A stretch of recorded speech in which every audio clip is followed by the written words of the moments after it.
He didn't free shit. He freed the souls of Tupac and Biggie.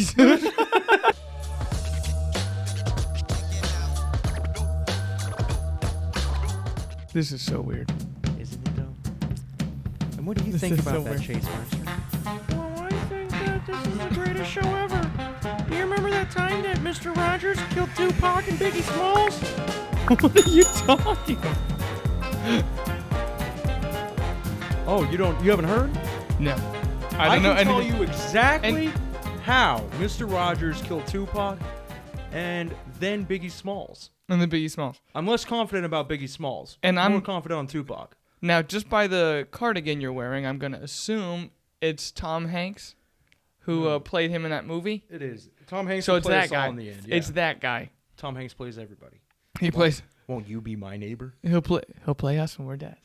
That's the goal. The goal is to get this podcast so big that Tom Hanks will play us when we're dead. You know what? I think it's an adamant goal. Isn't it? Tootski Yeah. bootski.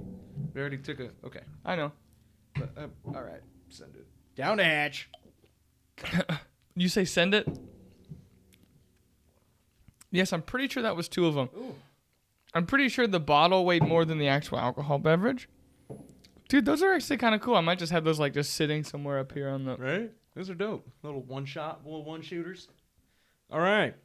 Now you're probably wondering why we're dressed like dill holes, okay? That's because we're straight out of the 90s. Straight out of the Straight 90s. Don't call it a comeback. Look at it. I've been here for years. What? Very 90s, okay? And what's more 90s than my girls? My fanny pack, bro. For those of you laughing, Sideways hat. sideways hat, fanny pack, you got the neon, you're good. The glasses. Everyone wore these. Everybody. All you need is a goatee, Everybody wore these. a soul patch, and a reason, okay? You know what's hilarious? My Uncle Matt, Yeah. until like 4 years ago, he had a goatee. So it's funny because when I was a kid, like a baby, like 4 years old, all I remember nothing about anything except my Uncle Matt had a goatee. That's the only thing I can remember of a baby in the 90s. Is that my uncle had a goatee.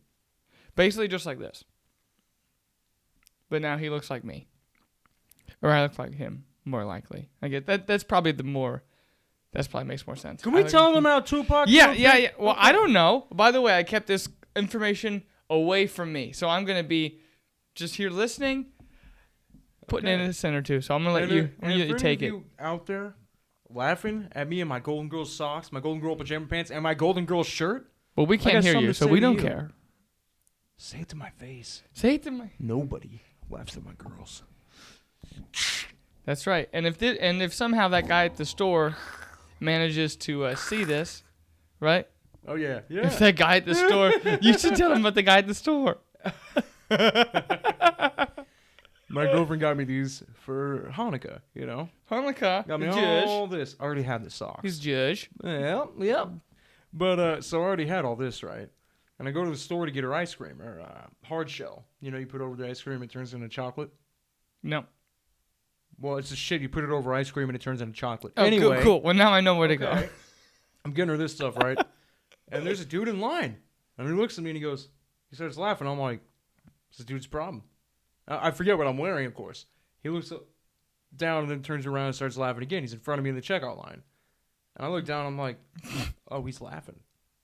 Okay. You're like, I'm going to play So he a goes to joke do on it this. again, right? You know, as he's right about to start putting stuff in the cart. And I go, in the most serious voice I can, in the straightest face I've ever made in my life, I go, you laughing at me or my girls? Because nobody laughs at my girls. Now, we're sitting down, but when Jordan's standing straight up and puffs his chest out, it's pretty intimidating. Mm-hmm. I'm over there like, you laughing at me or my girls? Oh, nothing, sir. Dude leaves. He left. He left just in the dropped the chicken. cart. He dropped the cart and goes. He's I got don't need this." 5 things in the bag. And he's like, he just shakes his head. Gone. He's like, I'll get milk tomorrow. Forget this. Yeah. I But don't need this right that's- now. That's kind of one of my goals in life. You know, I want to be scary enough looking that nobody will laugh at my girls. But you weren't like actively. No, that's the thing. You weren't actively trying to like make this man like intimidated. You were trying to be funny. Yeah, I was just fucking with him. That's Which, it. That's obviously, if you watch the show, you know that's exactly what was going on. Yeah, how do you look at me and take this seriously? You know what I mean? How? Well, your size. And then he was like, this guy's probably crazy. And then just left. He's like, I'll get milk tomorrow. For real. Like, they can go without cereal for this Friday afternoon. They don't need it right now. I should have grabbed an application. Here you go. You're like, yeah, you laughed at my girls? Can I get an application? Actually, hopefully we won't be needing applications anymore. That's right, but we'll get into that later. What about this thing? This is the time. This is exactly how Mr. Rogers killed Tupac. You know Mr. Rogers, right? Yes. You know, everybody knows Mr. Rogers. I'll put a picture right here. Beautiful day in the neighborhood. What you didn't know? You never know why he wears his. Okay, everybody knows how Tupac died too, right? He was gunned down by a white Chevy Impala, right? Yeah. A late model for the 90s, a late model Chevy Impala, right? Huh? Yes. Look up what kind of car Mr. Rogers drove. Oh. John, my computer froze. What? What's that? What's that? Is it the same car? Holy Oh, shit. well, that's all you got to go off of? No, it's not. He died in Las Vegas, right? Las Vegas, Nevada. On September 7th, right? 1996. Was it 6? 96, yeah? What, 96? Yeah, when I was died? born. Yeah, okay. Tupac was there in Las Vegas at a strip club. Guess where Mr. Rogers was? He was in Las Vegas, Nevada with a meeting with the educators there trying to get kids better education. A likely story for a dude who never stepped foot out of his hometown. Straight out of the 90s, likely story. Straight out of the 90s. Oh, man. You lying hooligans. Another weird thing. I think that... Okay, call me crazy, right? But if I was making this shit up, right, who gets the Presidential Medal of Freedom? Or of Valor, or whatever. Who gets that? He did, didn't he? Yeah, why? Did he kill men? Was he in combat? Maybe he took out the greatest threat to our security at the time, before 9/11. Huh? Tupac. Gang violence, bro. Okay, now let me get this straight. You're telling me Yeah? that Mr. Rogers killing Tupac and Sure Biggie did. was I'm enough less confident about Biggie, but he definitely killed Tupac. Ain't down the line. was enough to stop gang violence At the time, yeah. at the time. Well, It now at least slowed it down. I've heard this many, many times. Okay. But like I told you, Mm-hmm. Tupac gets gunned down. Boom, he gets shot. By Mr. Rogers. Yes, by Mr. Rogers in the Impala. He's gunned down. Okay. Gunned down in the same Impala, yeah. The cop comes over to him. He's laying there, a pool of his blood. Picks him up. He goes, "Yes, Tupac. Oh my God!" He's freaking out. Tupac. And then he's like, "Who shot you?" And then he looks at him and like goes, "Come closer." And he's like, "Fuck you." And then just like passes out. Mm-hmm. I've heard that so many times. Now, It's a fact. also, I would also say the same thing. He said, "Fuck you, Mr. Yeah, that's exactly right. Fuck you, comma, Mr. Because if you were the one, you're like, oh, I'm the most badass dude. I'm rapping about all the real shit. And the next thing you know, your death is from Mr. Rogers. Protecting the neighborhood. That doesn't look too gangster either. Well, you know what I'm lacking now? I'm lacking motive. You want motive? I'll give you motive. I got motive all day. I can get you motive by the end of this episode. Here's my motive, okay? Give me some motive. You know when Ice Cube was in a little tiny hometown group called, I don't know, NWA? I'm too white to say their actual name, but you know NWA? I do. I have Straight Outta Compton on 4K Blu-ray. You know, like 2 of them were associated with Crips. Oh. Guess what Tupac was? He was a Crips. He was also Cripsy? He was Cripsy-tipsy. Okay? Cripsy-tipsy. He was a Cripsy-tipsy guy. So Ice Cube samples It's a Beautiful Day in the Neighborhood. Okay? Oh, no. He did. Guess who sues the pants off of him? Guess. I'm going to guess Tupac. Blue suede shoe, cardigan wearing, happy as fuck, puppeteer, Mr. He Mr. sued Ice Cube? 153 kill count in Vietnam. Mr. Fred fucking Rogers sued Ice Cube and NWA for using his track. They sampled Won't You Be My Neighbor, and he sued them and made money off of every CD. Until Ice Cube and the rest of NWA had to scratch that song, completely get rid of it after all, because he was making so much money, they weren't getting any. Holy... It's a real thing. Look it up. Yep. It's Holy a real fact. shit. Yeah, trippy, right? Okay. So there were a couple of Crips. He was a Crip, right? So what do you think Ice Cube does? Not Ice Cube from Are We There Yet? I'm talking like mid-90s Ice Cube. What do you think he did? He wasn't in a gang, right? He would never. He's a good dude. Stand-up fella, right? He's the kind of thug you could take home to your mom, right? Right. You know? Yeah, of course. Yeah. Of course. I've met him 1,000 times. He's a great guy. He's a hell of a guy. He's very an actor. famous. He's been on the show a couple times. He's like a really tough Disney kid now. But back in the day, he wasn't, okay? He may be family friendly now, but he wasn't always, okay? So he gets together with his boys and he says, we got to do something about Mr. Rogers. But they didn't know. They're like, Mr. Rogers, man, you're full of shit. And then I found the paper trail, okay? What did Mr. Rogers do as soon as he became of age at 18? He enlisted for the draft. He applied. 2 years later, they denied him. But they were drafting people because it was World War II. Yeah. 40... Was it 47? Something? They were drafting people. They turned him down for being colorblind, allegedly. But being colorblind wasn't an issue during World War II. Everything was in black and white anyway. Why would you? So what if you can't see red and green? Who gives a shit? You think Nazis are red and green?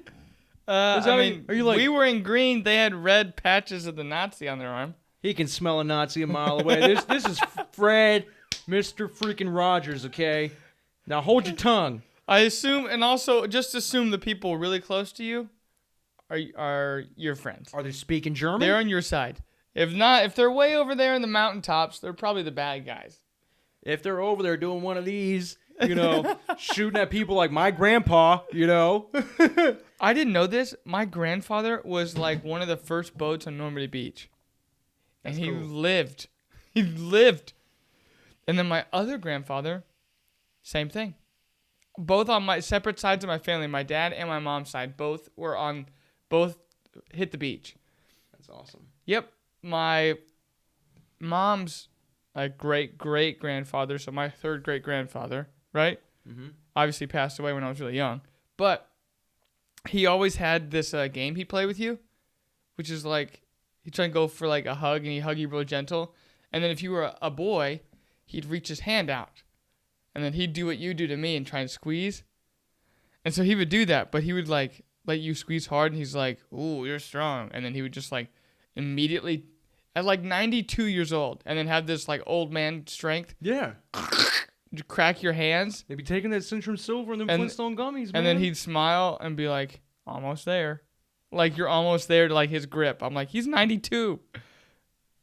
He did it with, like, even, like, the people who were, like, 18 years old. Like, a cousin of mine would be like, Grandpa, I think I'm tough. He's like, okay.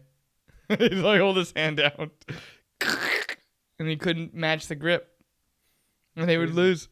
And then the other grandfather, he was on the beach, and a cannon right next to him blew out his eardrum. So he still has a hearing aid in this year. So he's like, don't talk to Grandpa John on this side of over here. Talk to him over here. He can't hear shit. I'm like, why? And they go, cannon shell. Right next to him. Got the guy next to him. Didn't get him. Damn. I was like, oh my gosh. I know you, man. If you're anything like your ancestors, your grandpa's like, man, that is a view, isn't it? He's like, that was right as a cannon. Would you look at that sunset? He's like, France is beautiful. Look at that. Well, hey, I think I see a bird. What's it carrying? Sure is. Stay in formation, soldier. Oh, well, I'm going to go see if I can see you get a better view on the mountain. Hey, look, Nazis! Boy, sure am lucky. What a great day to be alive. I can't hear anything, but that was a close one. He couldn't hear it. Immediately, he's just gone. And he was like, I don't need it. He got back home, and he's like, I'll be all right. And then he's like, in his 80s, they're like, you need a hearing aid. He's like, I haven't used it my whole life. I'm like, okay. They're like, Bluetooth headsets only go in your left ear now. You'll never be able to. You'll never be one of those douchebags with the... You'll never be able to function. Anyway, but back when I was on a roll, you know what my grandfather told me right before he died? Nope. His dying words to me was, that son of a bitch, Mr. Fred Rogers, killed Tupac and Biggie. Here's how. Here's everything you need to know. Okay, why did Mr. Rogers wear a cardigan all the time? Well, okay, let me backtrack that. Yes. Here's exactly how Mr. Rogers became a ruthless killer. Ruthless. Ruthless? Yeah, like a convertible. Okay. Excellent. Sky's the limit. Excellent. Straight ruthless. Here's how he did it, I'm okay? loving it. I'm listening to the military at 18. Goes in, right?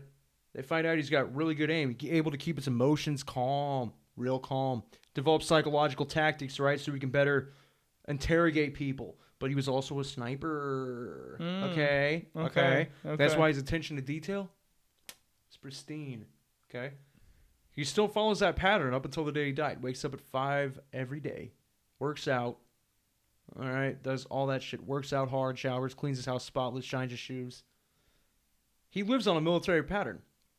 Then they say, oh, man, you really got the big one here. You know, them Nazis are going to come after you. You're too good, Mr. Rogers. We got to get rid of you. We got to do something to you. And if you go ahead and look it up, look up service records, and you will find a Mr. Rogers. Fred Rogers, Fred, whatever the hell his middle name was, and you will see he has a military record. Some say Navy SEAL, others say he was just a Marine sniper. But so he comes back, right? They're like, okay, you got to go back. Because, you know, it's getting too hot and heavy over here. They're going to know who you are, Fred. You got to go. He's like, well, what can I do? Like, all right, here's what you're going to do. We're going to tell him you went to college as a preacher. All right? He's like, well, how's that going to help me? He's like, because you're so dangerous, we'll put you on live TV on a children's show. That way nothing ever happens to you. If they come after you and Mr. Rogers dies? Mr. Rogers says, don't do this. I swear to God, Steve, I will. And they said, Mr. Rogers, I'm trying to save your fucking life here. You're now a children's entertainer. He hated TV. Hated it. Look it up. He got on TV because he thought it was shit. He went to school to be a minister, allegedly, and then he became a puppeteer and children's star. Yeah, I've heard he was a Presbyterian minister. I've heard that. That's what he actually was. He was that's what his degree's in. Like, they really didn't do their work right, you know. The funny thing is, this picture I'm looking at right here, I swear to goodness, he looks like he'd be an old, like, pastor. He's like of a Presbyterian church. He's just like, what is your problems today? Mm-hmm. You're just like... He got that cool under pressure. He's got that psychopathic rage. He can just snap at any given moment. So, you know, they put him on live TVs on a children's show. All right. And this is PBS. This is live every day. Yep. He's the first one to make it big on there. He brought it into the modern age. At the time, nobody watched it. You see what I mean? It was kind of gay. Yeah. And Mr. Rogers comes up wearing a sweater to cover up his tattoos from the war, you know, tattoos and scars. Sweater. He was all yeah. You can Google this, by the way. You will never see Mr. Rogers arms. Fucking ever. You'll never see him. Why? Because he was covering up his tattoos. He had one for every person he murdered. Or, I'm sorry, not murdered, but freed? What do you call it when a soldier kills somebody justly? Like mercifully kill someone? No, like when a soldier does it for the good of everybody else. Not really a murder, but he's got one for every part of the kill count. He got a new tattoo, right? Yeah, that was tradition it's just back part in of your Yeah. So that's why you never see him from the wrist up. Ever. You'll never see it. I mean, come on. Children's program, live TV, that's the perfect spot. You're a youth minister now. Okay? You know what I mean? Like, nobody will find you here, Mr. Rogers. Nobody. All right. What happened? Okay, so then he starts doing that. You know, he's trying to live a normal life, right? How long did he do this, by the way? He's trying to hide. Huh? How long did he do this thing, by the way? I don't know. I'm trying here. So, I'm rolling. I'm rolling. All right, so then... Roll through it, buddy. He's trying to live his normal life as best he can, right? Still getting upset. And then somebody steals a song and uses it for violence. NWA is already bigger than Mr. Rogers at this point. He says, you're going to ruin everything. I'm going to take you down. Okay, you're going to blow my freaking cover. I'm suing you. And I'm getting royalties every time you make an album. That's right. Every time you play this song, I get a cut. That's until you take it down because you're going to blow my freaking cover, man. That's right. Okay? It's like I might as well profit off of it. Well, you know, Ice Cube, he wasn't family friendly, right? No. He wasn't like your Uncle Ted across the street just like, well, hey, man, have a beer. No, this is like what you looking at, man? He got that Ice Cube face. You didn't watch that, did you? No. Anyway. You didn't watch Straight Outta Compton? His son looks just like him. Oh, yeah. Like, you'd be like, oh, let me just make a replica of Ice Cube. Just go over to wherever, you will know, the planet from Star Wars that make the clones. Let's make a bunch of Ice Cubes. It would just be, it looked like his son. Oh, yeah. They just have a bunch of these replicas. Yeah. But yeah. So, trying to live a normal life, they're about to blow his cover, right? He says, don't do this. They get in a turf war. Okay, Ice Cube and his homies, his boys are like, hey, man. Did you say turf war? Yeah, they're over there like, look, man, you can't be doing this shit. You know, you're gonna get hurt. He says, I'm gonna get hurt, you know? Like, I got nothing to lose, pal, you know? Yeah. Mr. Rogers has like a Clint Eastwood epiphany, all right? He says something to the extent of, like, you have any idea who you're fucking with here, pal? That's right. All right, I'm Mr. fucking Rogers, bud. Okay? You're like, he tried to do that chill kind of like, hey, man, if you wouldn't mind. No, he came out the gate swinging. Lawsuit, bam, child support. There you go. That's right. I get a cut of this record. Then, okay, so they're pissed. They're like, who's this old fuck taking our money? You know? They start fucking with him worse. His car gets stolen and then returned. Little things like that. Look it up. That actually happened. Wait, you're talking about NWA stole his car and then... Look it up. No, Mr. I'm cool. Rogers' car was actually stolen and then returned later that day. He claims because he was just such a good guy. But they took it too far, man. Remember, Mr. Rogers doesn't like being trifled with, okay? That's right. You do not besmirch a man like Fred Rogers. Oh, man. He starts doing this, man. He puts on his bulletproof vest, you know. He's got his grenade belt. He's strapped up, you know. He starts imagine strapping. Rambo. That's exactly what you're imagining. That's Mr. Rogers. He had the same weight his entire life. He weighed 145 every day, proving that he was a perfect tool of precision. He never changed weight, ever. Weighed the same exact amount his entire life. He was a very precision person because he was the greatest sniper that never lived. You know what I mean? Mm-hmm. He did. You can look that up, too. He did. Never changed his weight, ever. So he finds out Tupac, we know, an associate of his who was over there and part of the turf war, right? He says, I don't know what the hell a Crip is, but I'm gonna beat him silly. All right? Who said that? Mr. Rogers. Mr. Rogers? Mr. fucking Fred Rogers, god damn it. Yeah, okay? Of course. You don't know what a Crip is, Bubba. He didn't know what a Crip is. I was everybody knows. He's like, I would never let somebody call me a Crip. All right? What a beautiful day in my neighborhood. So he starts cleaning house. They took his car. He takes a different one. He goes to Vegas. Right? He says, they're like, Mr. Rogers, what are you doing in Vegas? And he's like, oh, I'm taking a break from my show. I'm literally just here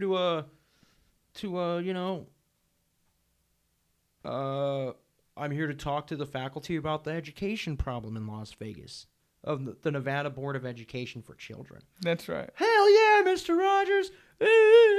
So he didn't film an episode that day. Right. Which, part of his cover, why not? Mm-hmm. He was in the same area down to the street that Tupac was killed on the same day. And with the same car. The with the same car, man. The same goddamn car. His looked like a boxy Impala when I looked it up. What car was seen at the crime scene just when white Tupac died? What kind of was car a white was Impala? it? I don't know, Chase. It was a late model, boxy-ish. What was it, Chase? What was it? Let's see. Okay, it just tells me.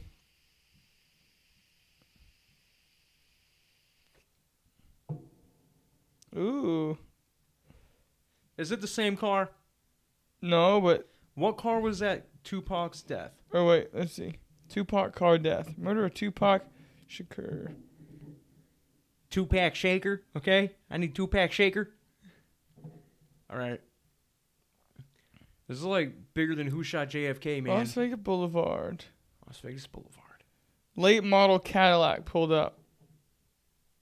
Keep reading. That's what he was in. The shooter seated at the back of the Cadillac rolled down the window, rapidly fired gunshots from a 40 at Shakur's BMW, which is for sale. I just looked that up. I typed in car and it said the BMW he was in for sale at 96. It's like, woo! Guess how much though? It's a 4-door GM model, white car of the same year. Mm-hmm. Same as Mr. Rogers. What if they got one detail wrong? What if it wasn't a caddy? What if they just saw rappers and thought, oh, a caddy, you know? What if it wasn't a caddy? What if it was its like, you know, white trash cousin? It's a goddamn Chevy, you know? It's a Chevy. It's a Chevy. It's the same car, man. Yeah, that car that got shot up by Tupac is says it's $1.8 million. But Mr. Rogers' car was missing that day, right? Or like before that, right? Or after? It was missing after, yeah. No, before. Yeah, it was missing before. So he goes off. He ganks Tupac, goes back to the studio like nothing ever happened. Mm-hmm. Okay? They took his car to mess with him to send a message. He takes their life, okay? Mr. Rogers, precision, an animal. That's what you think of when you think Mr. Rogers. You don't think happy puppet time. You think that man's a killer. All right? I'm going to show you guys exactly who you're messing with. Gran Torino moment, dude. Get off my lawn. We're in Vegas. The funny... What is so controversial about it, too, is Tom Hanks was like going for an interview for the role of Mr. Rogers, which Tom Hanks can play anybody. Yeah. And he was threatened for his life in the elevator. They said, you better not mess this up. We take Mr. Rogers very seriously around here. That's also a fact. You can look that up. Tom Hanks threatened for trying to play Mr. Rogers. Holy crap. He was told to do it a certain way. Probably by the government saying, don't you dare give out what you know. He wasn't always the Fred Rogers you know. That's right. There's a little secret shady. Secret squirrel stuff, man. Okay. So we got the car. We have his history. We have his pattern, his technique, okay? Mm.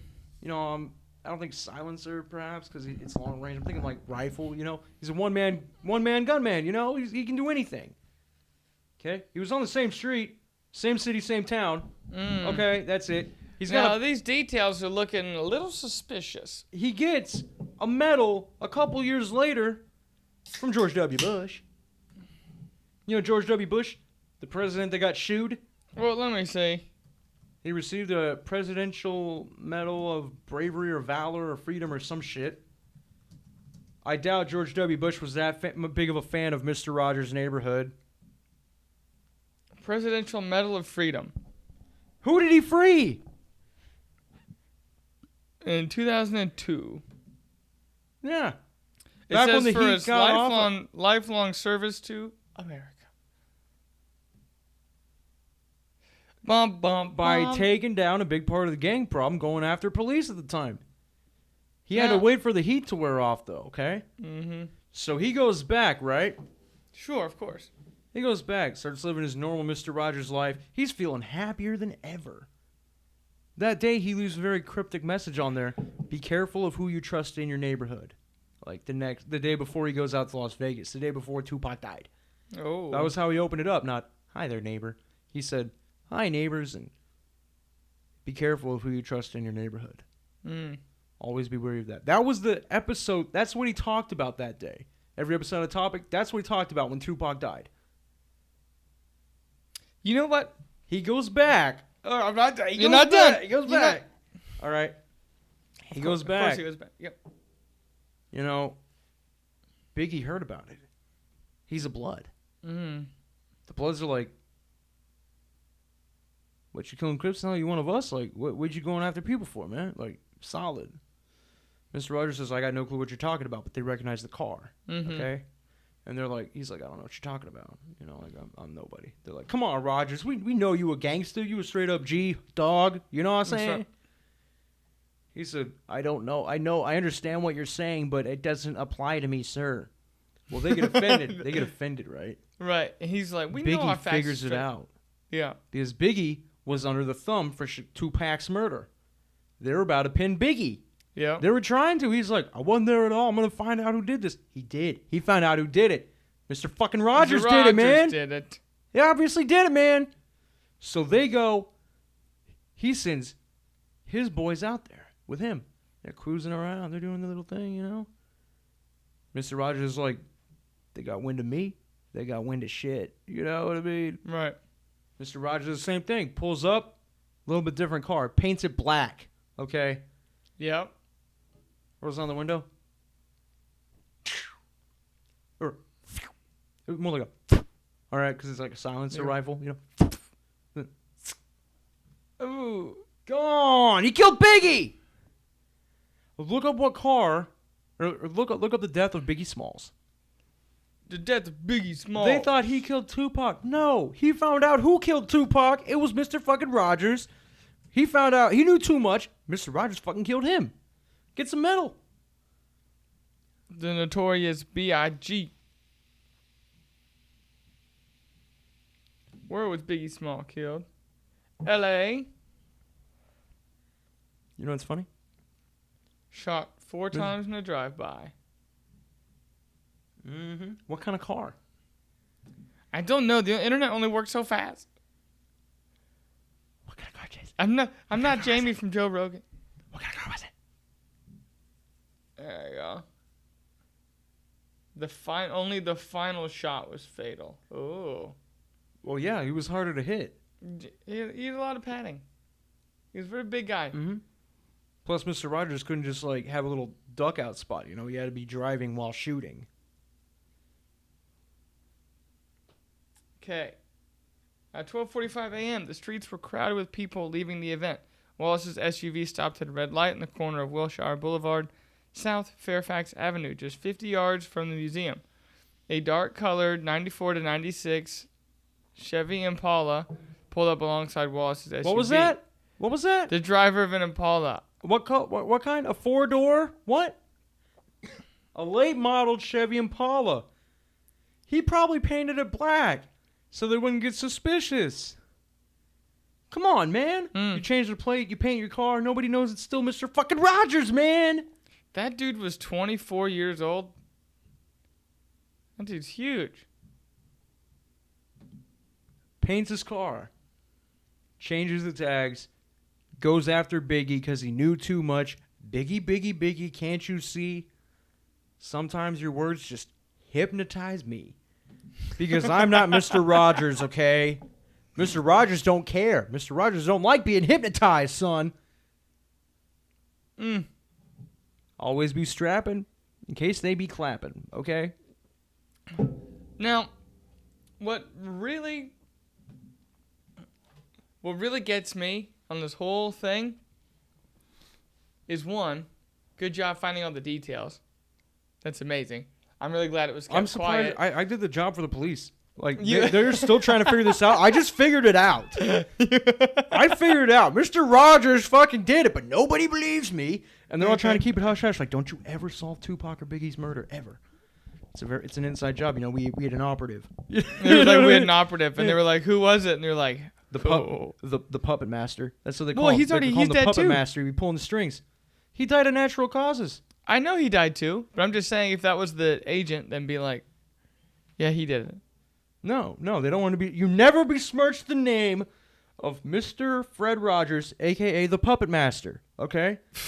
Because he could pull the strings on people. Again, How? he He's was a dead. Navy fucking SEAL. He's dead. He was dead in 2002. He can't pull nothing on He nobody. had a few good years left. And he goes, might as well go out with a literal bang. Look up what his son says about him. His son? His son. So he's had children. He's got 2 boys. Oh. What's he say about him? He says his dad wasn't your typical dad, and they fought a lot. Oh. For a passive fella who Won't eat anything that has a mother. What'd you just say? he won't eat anything. That has a mother. That's what he says. Oh. That's why he's a vegetarian, allegedly. Allegedly. Why does he always talk about how bad war is? Because he fucking saw it. It changed him into the man he is today. Or was yesterday. Okay? Seeing that much war and hatred turned him into a killing rage machine, okay? Mr. Rogers' widow says he was no saint. Yeah. Yeah. He was an angry, violent person, man. Oh, mercy. With a strict military schedule every day. Kept the same weight his entire life. Even if you watch the Mr. Rogers video, you can see that kind of military training in him. Nothing is out of place with Mr. Rogers ever. Holy cow. It's all fun and games until I prove it right.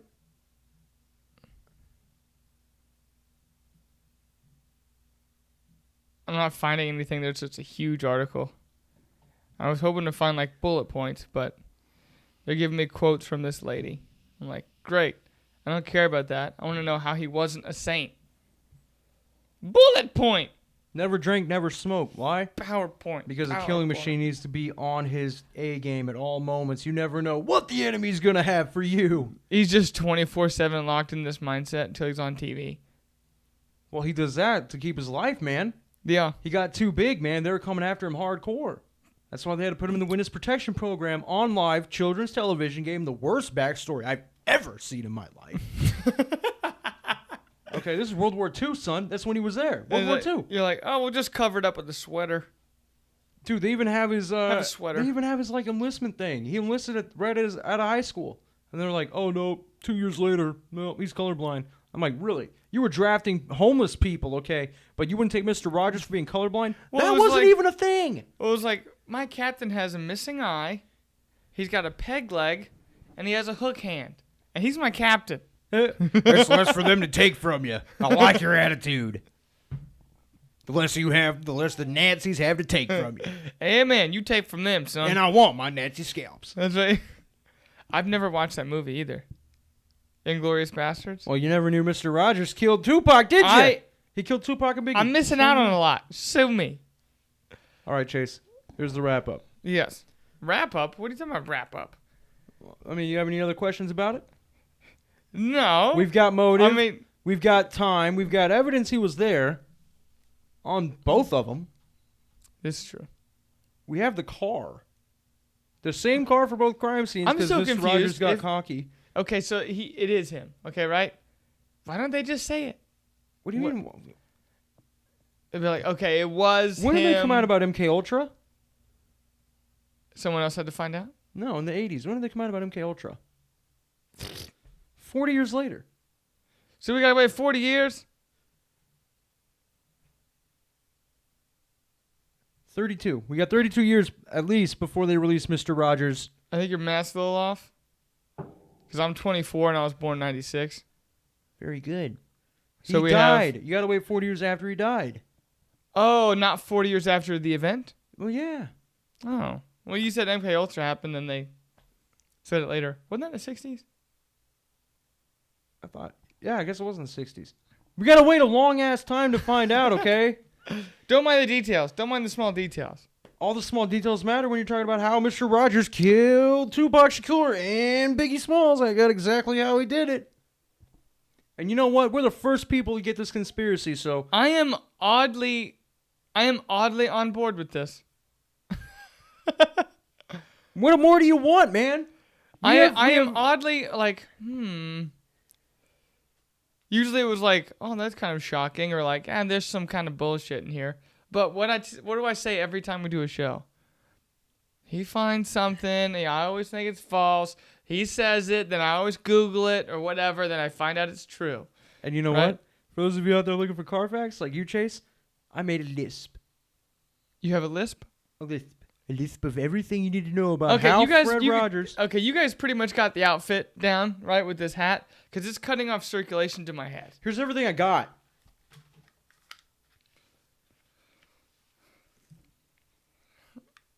Those are the car facts about how Mr. Rogers killed fucking both of them.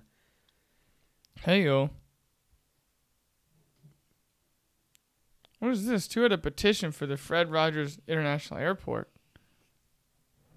Where was it at, Chase? I don't know. It's not in your notes. It was in Los fucking Angeles. He was there supposedly the day Biggie died, right? Yes. Why? You know. To come up with the Mr. Rogers friendly little aviation center. It is bright as hell in this room. He was trying to come up with a Mr. Rogers friendly neighborhood airport. You know what I mean? Yes. Why would a minister become a puppeteer, right? And a composer, and then get an airport? See, I'm not following this at all. Holy crap. And where is this airport now? It doesn't fucking exist. It's gone. That's why he was in Los Angeles. Did it ever get made? No. No. It was an excuse. To be in the same place, same time to kill Biggie. That's right. I'm just saying. Did it ever get made? Because then you might have a hard time proving what you're saying. It never got made, but you can look it up. It's a real place. Then Tom Hanks wanted to be Mr. Rogers, and he was legitimately threatening the elevator. I remember, yeah. Mm-hmm. I remember that. His car was stolen, then returned, came back, you just painted it. That's it. It reminds me of that episode of Workaholics when they have the red Vo. Dark and they're colored, like, 1994. And they're like, we got to paint it. And they paint it yellow. They just like rolled on the car. They're like, oh, so we'll just change the color of the car. Uh-huh. He just did that to his car because the black looks like When shit. he changed the plate. Yeah, he just goes back, takes off the plasti dip, Was what the next day, peels it off. Nothing happened. Nope. And how did he get a Medal of Freedom? Because he helped so many children on television. He didn't free shit. He freed the souls of Tupac and Biggie. Aside from that, you don't give that out. You give that to soldiers who earned it. You don't give that to a creepy puppeteer. Unless you're a violent, ruthless killer. Presidential Medal of Freedom recipients. Let's go through the list, shall we? Shall we? Go through the list. All right. Holy crap, there's a lot. Let's just do recently, okay? Let's do okay. So it says, this is Wikipedia, but we all know that's true. So it says President Barack Obama, his campaign for the Medal of Freedom, 2009 to 2017. Guess how many medals of freedom were awarded? 123. Okay. Probably to soldiers and people that deserved it, right? Yes. Now guess how many. Then you have Mr. Rogers. Guess how many during President Trump's term? 19. You had to work for it a little harder for Trump. You had to work for it. Now, okay, what? Okay. President Donald Trump, 19 awards were given, okay? To whom? What the soldiers fuck? or what? The first one on the list. Whoa. Elvis Presley.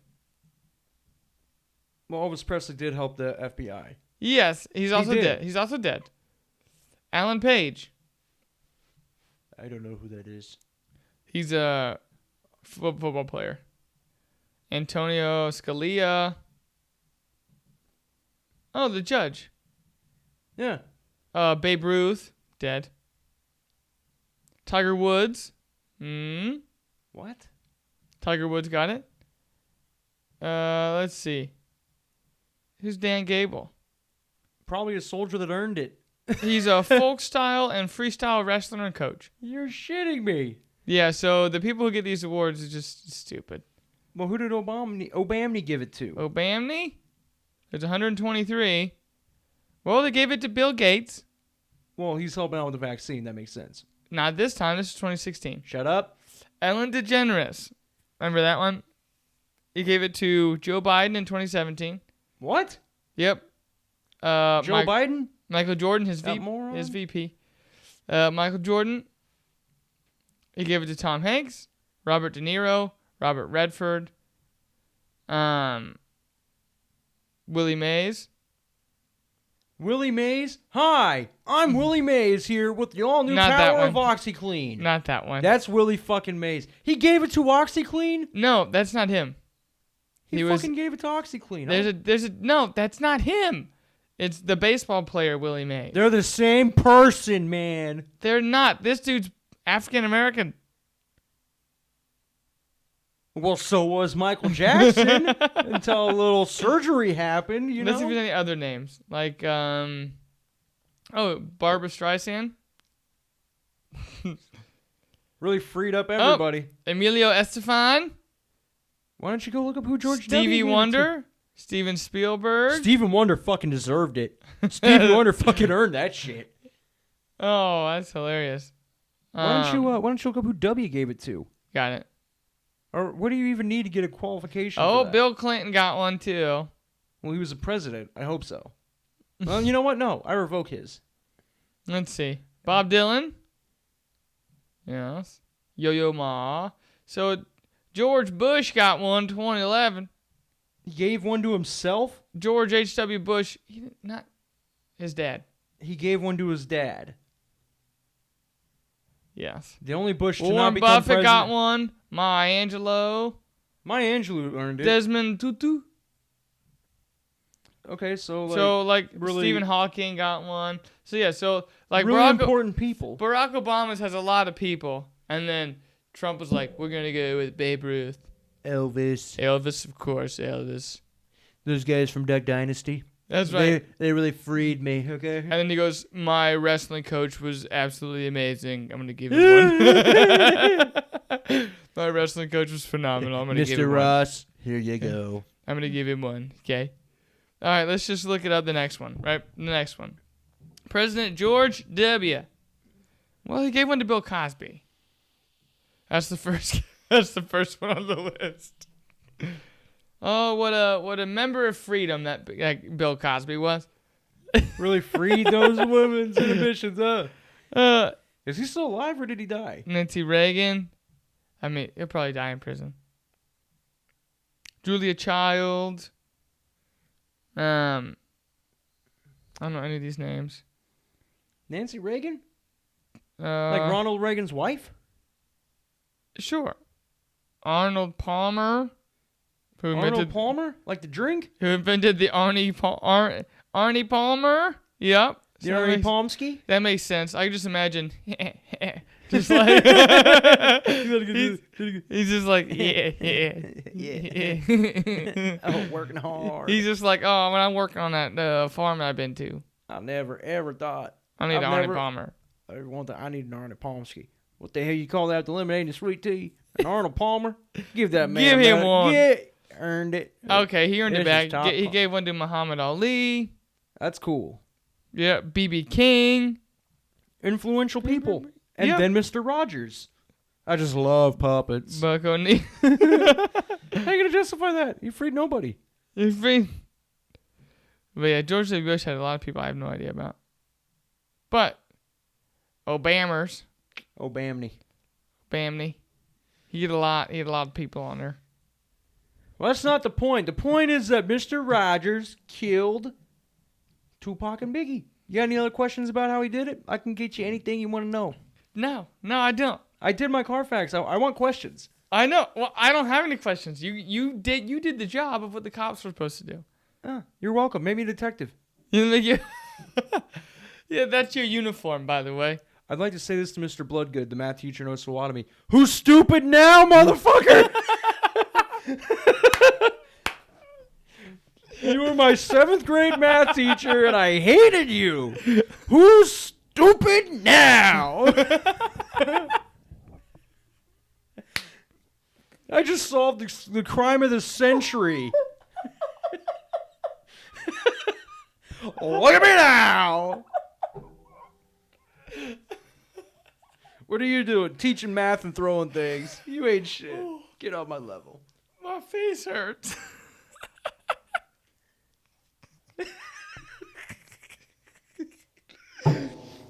You held. I could feel that being like held in your whole life. Who's stupid now? You're like, I saw Tupac's murder. just oh me, I solved Tupac's murder. Go! That's exactly what it was. Like, take that, Mr. Bloodgood. And I'd like to take a minute to high five my 7th grade self. Ooh. There you go. Like my whole life they've been doubting me, calling me stupid. He told me that the next time he saw me, I would be working some fast food joint with no future. Yeah, did you tell me we made $300 in the stock market on Friday? I don't talk to mortals anymore. That's right, mortals. I'd like to get into that, by the way. What was that shirt idea you had? Mortals keeping me down. Nope. It was the one today in the car. He said, I want that on a shirt when we're investing. Remember it? I don't remember. Shit. I got to do it when we do it immediately. All right, man. But, let's talk about mortals for a second, okay? Because I feel like we really got to get this out there. Yeah, we do. What do I hate more than anything? Basic bitches. Yeah. I hate mortals, man. Yeah. What are mortals?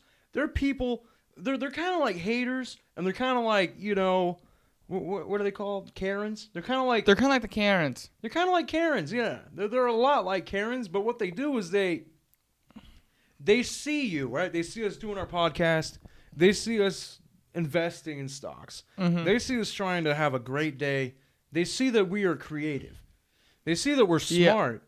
And you know what? They don't like it. The mortals can't understand it. These mortals over there like the same shit they did to Einstein. You're a fucking idiot. Yeah. You can't tie your shoes, you're a goddamn retard. You're being a Einstein's over there like I can teleport. I have a teleportation device here, and they're like, you're an idiot. Why didn't you just walk, stupid? You know why? Because mortals are incapable of having grandiose thoughts. They're incapable of happiness. Well, and mortals are always trying to keep you down, man. And it's only a numbers game. So like I said, it used to be recently, like even like 2 years ago, it used to be like this burden, like, oh, everybody, you're just like, everybody's not with me, everybody's against me, I can't do this, right? You were there for it, so it was a weight, and then immediately you realize, oh, flip the script, we're gonna flip it.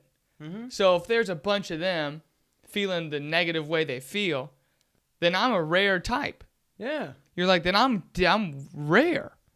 And then that started to like influence what I watched and like influence what information I would read. Yeah. And then I'm starting to see, I'm like, there's a lot of you guys out there, a lot of people who are that rare breed, right? And then like the more you get into it, like not to get like depressive or cynical with it, but it also gets depressive and cynical because then they don't come out of the pit. They just, you allow them to like surround you and swarm you, and then you're screwed. You're surrounded by mortals, man. And then you either do what they say, just to feel that pressure away from them, or you pull a us and you recover and come back, which both are hard, by the way. Both suck dick. One, you suffer a little for the rest of your life until you die, and the other one is you suffer the entire time until you dig a grave out. But I got news for you watchers out there. If you don't have a normal life and you don't fit in anywhere, it's a good thing. It's amazing. You're not meant to be like the mortals. What do mortals do?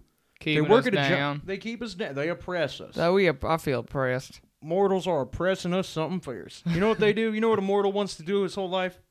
This is how a mortal thinks. Work hard at a job you hate, turn 40, die. And they watch football. My my favorite. That's what they do. Well, I remember I asked my dad that. I was probably 11. I go, why? Why? He goes, it's just what you do. Yep. And I was like, but why? He's like, you just have to, okay? That's it. What do you mean, why? You mean you don't have to turn 40, die, and work at a job you hate? No. You can get creative and do something you love, all right? And you can figure it out on your own. If you don't fit in with mortals, it's because you're not a mortal. You're a god or something, okay? You think higher than the other regular base of everybody else. Da Vinci's painting on the ceilings. You know what they're saying? These mortals? They're over there like, quit vandalizing it, you dipshit. Can't you put it on the floor where it's easier to clean? Jesus, paint on the wall. What kind of graffiti is that, you queer? He's like, That's you what know, they're saying. you know how many trees he killed trying to get them steps all the way up there? That's an OSHA violation right there. It's about 10 of them. It's like, you feel a little woozy up there. And this thing's just shaking as he's spading the down. Mortals over there shaking it. How dare you? Just work and die like the rest of us. Just work and die. Quit trying to get a legacy. Da Vinci my ass. Come on down. Look at the mad magician painting on the ceiling. This was a church. Why are you painting on our ceiling? Like, this is a place of worship, and you're worshiping nothing but yourself. Look at your stupid paintings. They're so stupid. You think in 10 years anyone's going to remember this? I'm painting over that. Oh, good luck reaching it. Yeah. You're not a flying machine, you basic mortals. Good luck raising that. Nobody's ever going to remember this anyway. How this place fucking falls to the ground. Sistine Chapel was soap today, by the way. That's right. So what we're trying to say is the Karens, they're wrong. Let's keep it simple. They're wrong. So, and I have a feeling, and I don't know if you know this or experience this until I kind of say it this way. If you are that kind of person and you're out there doing these things, the others who are like you will like, oh, what's that over there? They'll like see you, right? Yeah, you don't fit in. And then they're like, you don't fit in. I don't. Are we the same? Like, are we pieces of a puzzle that we can connect together? And then, to be honest, I think puzzle pieces like us that we used to think our entire life we were just the opposite jigsaw puzzle that didn't fit. And then you're like, oh, we're in the wrong puzzle box. And then your box is over there. No, and it's more like, you know that game, circle, square, yes. triangle, holes, yeah. and then there's a star or whatever, and you gotta put the blocks in there. You know what we are? People that's what mortals are. Okay, they're the blocks you put in there. This one's a circle. This one's a square. This one's a triangle. I'm gonna put them in the box. They're gonna work hard, turn 40, and die. Yeah. You know what we are? The Everybody else star. in the world, we're Hot Wheels. I get where you're going now. We're Hot Wheels. I get where You you're know, going. We're just thrown in there to keep it interesting. We're there to shake it up. We're fucking Hot Wheels. Okay. Dude, lean into me. I can't. Thank you. Oh my gosh, I'm gonna paint over that in like 10 years. You're vandalizing a church, man. There's just people outside picketing him painting the church. We don't want your stupid painting. We don't want your stupid painting. He's like, I'm gonna make him naked on the ceiling. Good luck getting him down. Tells us over there, I got a light bulb. Look, I got light. No more candles. Edison. What you got there, little fella? You're like, Basic like, fucking mortal. He's like, oh, let me just steal it. I got Wi-Fi. You're a retard. But Tesla, I got Wi-Fi. I got Wi-Fi in the 1800s. Dial-up's the future, you fucking loser. Dial up so fast. Everyone's got wires going everywhere. You're not a square, a circle, or a triangle. Get the fuck out of here. Get out of here, you Hot Wheel. Yeah, Hot Wheels. Go back to the track, you fucking retard. He's like, we're just thrown in there to keep it interesting. God's like, we'll just put a couple Hot Wheels in places.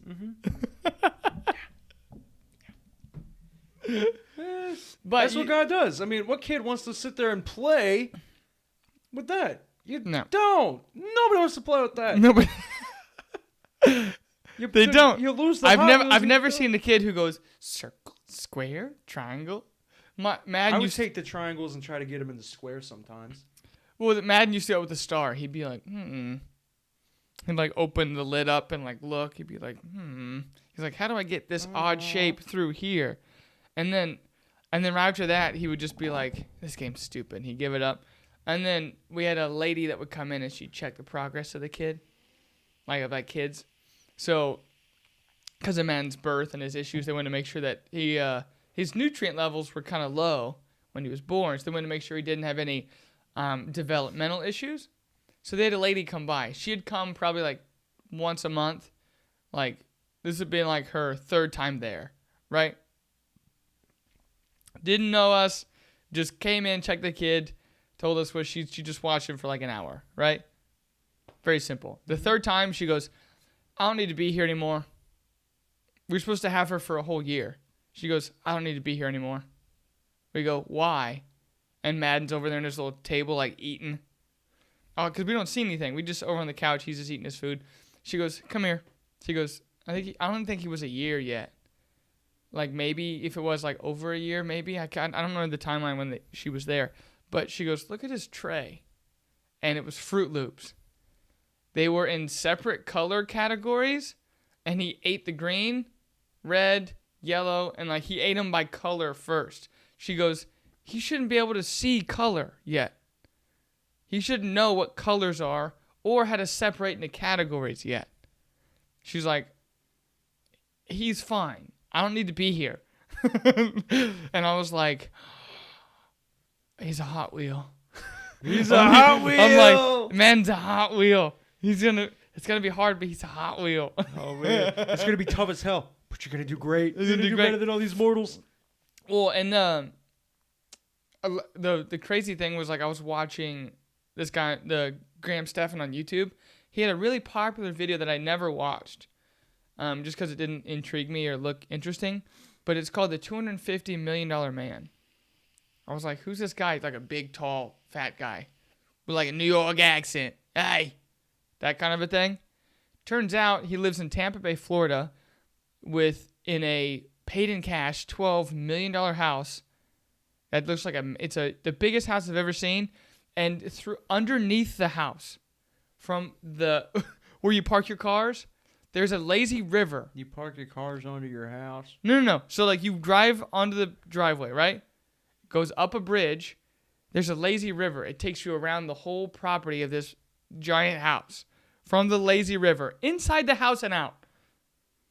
Right? And that'll let in bugs, now, you stupid. And immediately I was like, oh, this guy is just an asshole, stealing property, taking it, whatever. He goes, I grew up in a shack. They actually took a picture.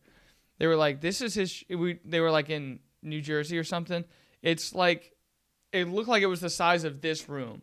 Like just a square with no basement, like nothing. Just like a square, like 2 windows and like a door. He's like, this is where me and my 4 brothers grew up. My mom and my stepdad. She was a drinker and he was never here. He's like, life sucked. He's like, now I live in this house. And they're like, well, what'd you do? He's like, I went to the army to get the fuck out of here. And he's just chain smoking the whole time.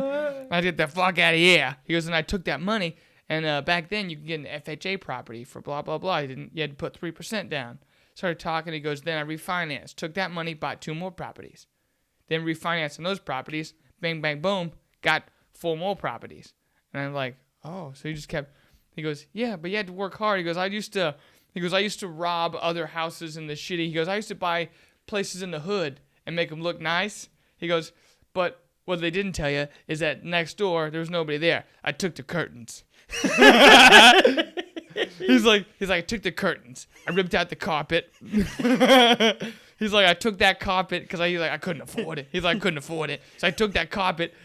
He goes like, I took it to the car wash. He goes, I hosed it down. He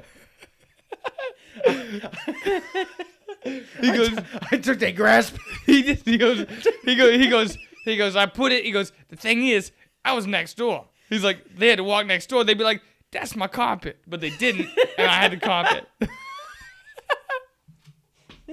And I was like, this dude's a Hot Wheel. He's a kind of one of the busted ones from the back in the day.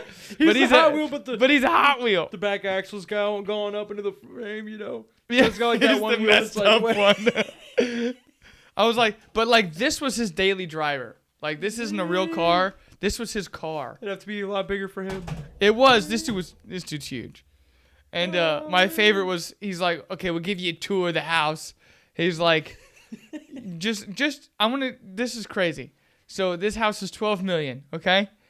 Guess how many AC units were in this house? Like huge, like the size of this table units. Guess how many? 13. There's 13 units that power that house. I need more BTUs. I need more of that cold compressor. Well, and then they did like an aerial view of the house, you know? They were just on the side of the house, just like hanging. There's just like 13 AC units on this like long rail thing. And I'm like, what? I take an AC unit as my trophy from every house I've ever sold. But there is one piece in there that I know you will have in your future house. It's a pool table. But the pool table was made from the back end of a Shelby Mustang. I wouldn't do a Shelby Mustang. No. I know. I would. But the company, they'll buy these old antique cars, funnel it out, and make it into like a pool table. He goes, I tell you what, I didn't move it, but that was a son. He goes, that was a son of a bitch for them. Because it's a fucking car. I drove it in here. It sits on the wheels. Like, it has the wheels. They basically just like took one of the motors out and they put a pool table in it. It's a real fucking car with a pool table on top. And I was like, Jordan's definitely going to have that. And then my favorite was in one of the rooms. He goes, this is, you know how they have a maid's room, right? For the housekeepers? I said, yeah, in like those early 1930s movies back in Britain where they had the nanny, right? Yeah. But other than that, I've never heard of this. Mr.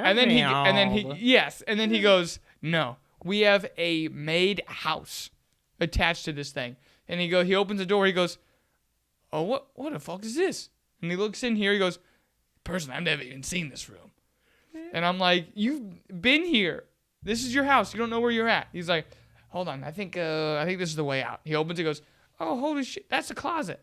And like just couldn't find his way out of the maid's house. And then it's just Graham just like following behind him, like he'll get out eventually, right? And he's like, so are we still? He goes, yeah, you're still in the maid's house. He's like, this is still the maid's house. It was like, it was this huge attachment to the side of the already huge house.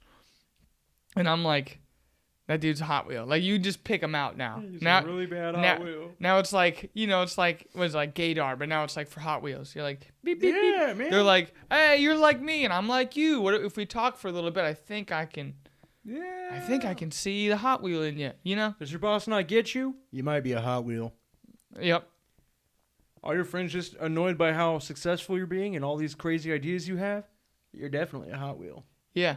Do you hate going to your job because you hate the idea of being there forever and ever until you die?